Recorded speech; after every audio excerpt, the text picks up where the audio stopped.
This is going to be a video response to the Amazing Atheist on Thomas Aquinas sucks.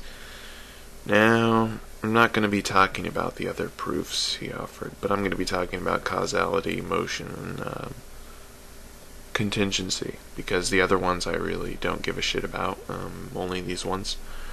So, you say a bunch of things that are a bit...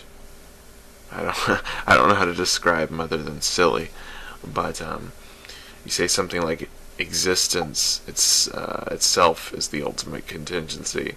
Well, I'm sorry to disappoint you, but existence is not a real predicate. So if something has properties, then it exists, but that's not an additional property. So like something can't exist and have no properties other than existence. That doesn't make any sense at all. So you're wrong there. But I suppose in a sense something exists which would be the ultimate contingency.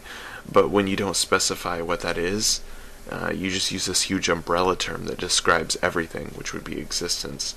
And you think that's supposed to refute something. Well, I'm sorry, but it doesn't. Blueberry muffins are bound by time and are natural, so they can't be a sufficient cause for time in nature.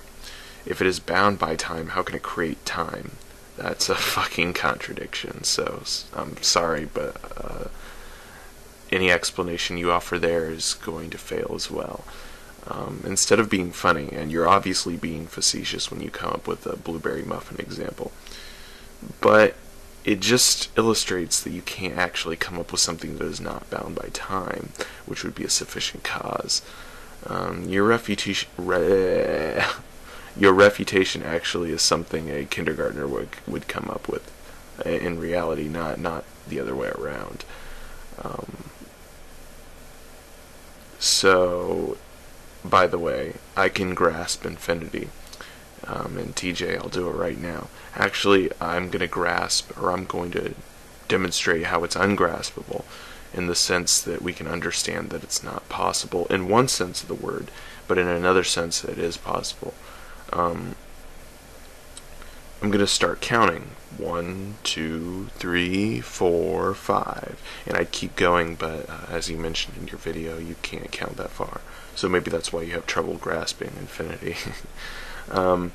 If I count forever, then I will never stop counting. That's infinity. That's it.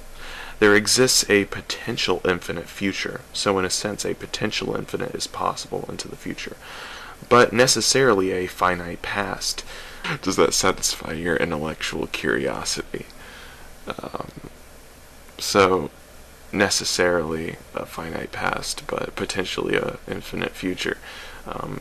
The time in between the finite past and the potential infinite in the future, or this present state in time, not the potential infinite, is infinitely divisible, but that's not actuality, that's just plain mathematics. So it's a concept, but it doesn't exist except in potential. So that's about it. I really don't feel like responding to the rest of your nonsense. I just really wanted to point out the more funny examples. I don't have time to go through 15 minutes of rubbish, so take care, the Amazing Atheist. I hope I didn't insult you too much.